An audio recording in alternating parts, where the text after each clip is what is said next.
Friends, అందరూ ఎలా ఉన్నారు? Welcome to my channel.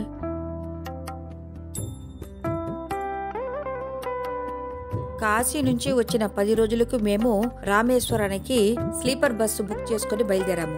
మేము రాత్రి 8:30 గంటలకు బస్సు ఎక్కితే మరుసటి రోజు పొద్దున 7:30 గంటలకు మేము రామేశ్వరం చేరుకున్నాము. గుడికి అతి సమీపంలోనే హోటల్ రూమ్ బుక్ చేసుకున్నాము. వీళ్ళకి లాడ్జ్తో పాటు హోటల్ కూడా పక్కనే ఉంది. భోజనాలు అన్నీ బాగానే ఉంది. ఏసీ రూమ్ తీసుకున్నాము. 2000 ఛార్జ్ చేశారు వీళ్ళు.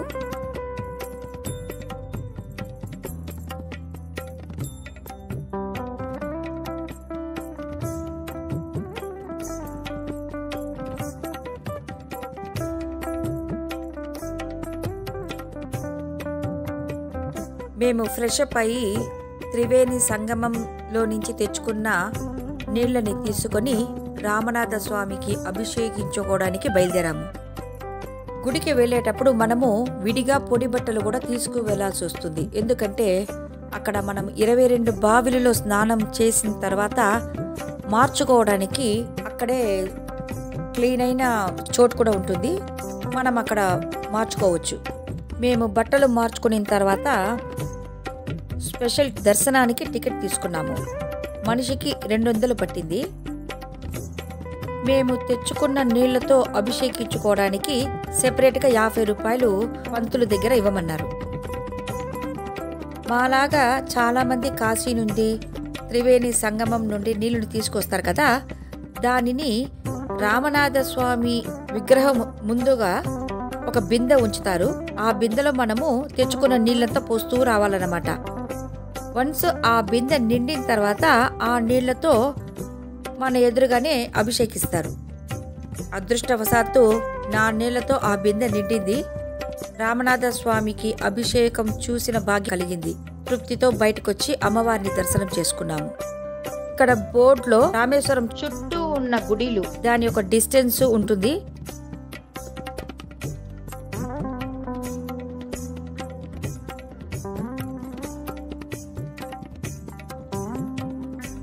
మనము కనుక క్యాబో లేకపోతే ఆటోనన్నా మాట్లాడుకొని ఫుల్గా చూడొచ్చు.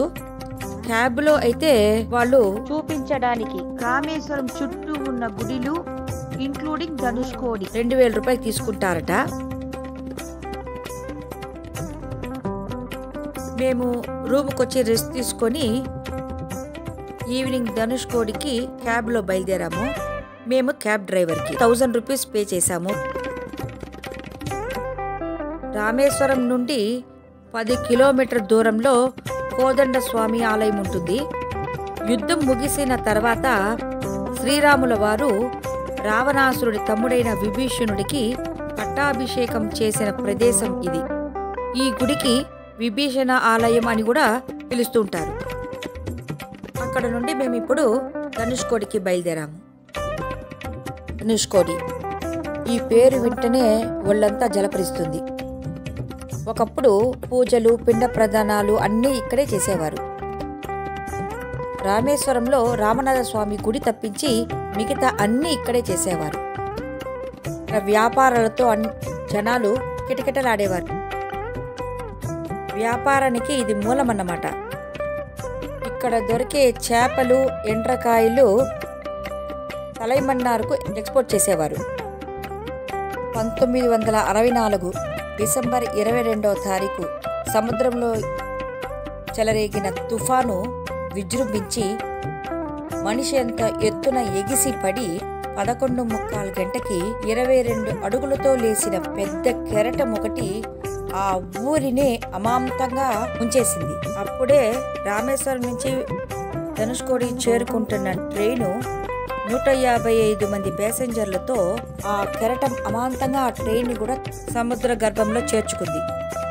అందరూ అక్కడికక్కడే మరణించారు. దాదాపు 2000 మంది జల సమాధి అయ్యారు. ఆ తర్వాత పెద్ద గోతి తవ్వి అందులో శవాల్ని గుట్టలు గుట్టలుగా వేశారట. తలైమన్నారులో కూడా 1500 మంది దాకా ప్రజలు మరణించారు. ఇంతటి ఘోరం జరిగింది కనుక దీనిని గోస్ట్ సిటీ కూడా అంటారు. గవర్నమెంట్ ఇక్కడ ప్రజలు నివసించడానికి అనువైన స్థలం కాదని నిషేధించారు. ఆ తర్వాత ఇది ఒక పెద్ద టూరిస్ట్ ప్లేస్ అయ్యింది. ఒక చిన్న మాట, అలనాటి తార సావిత్రి జమిని గణేశన్తో తుఫాను చెలరేగక ముందు రోజు ధనుష్కోడిలో స్టే చేశారట.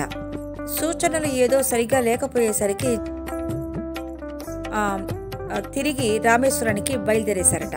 మరుసటి రోజు తలుపు తెరిచి చూస్తే ఫుల్గా జలప్రళయం.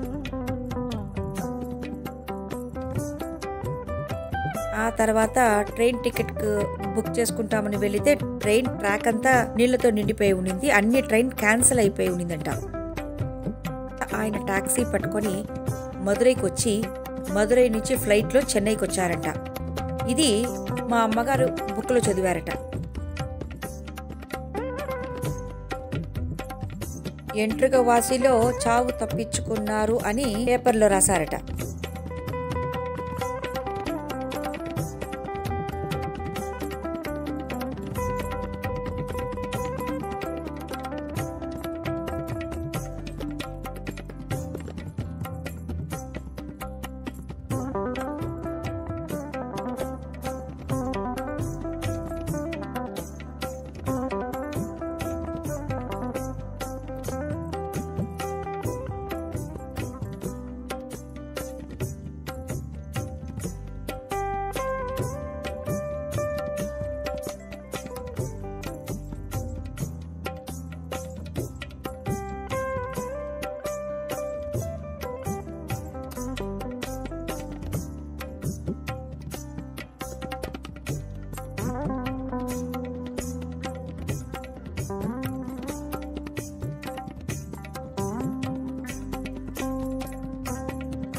కన్స్ట్రక్షన్ లో ఉన్న పాంబన్ బ్రిడ్జ్ కూడా రెడీ అయిపోయింది.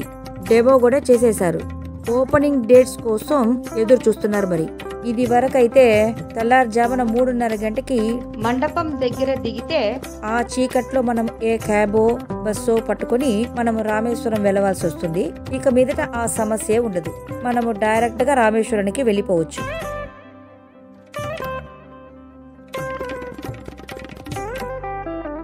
మీకు గనక ఈ వీడియో నచ్చినట్లయితే నా ఛానల్ని సబ్స్క్రైబ్ చేసుకొని లైక్ చేసుకోండి.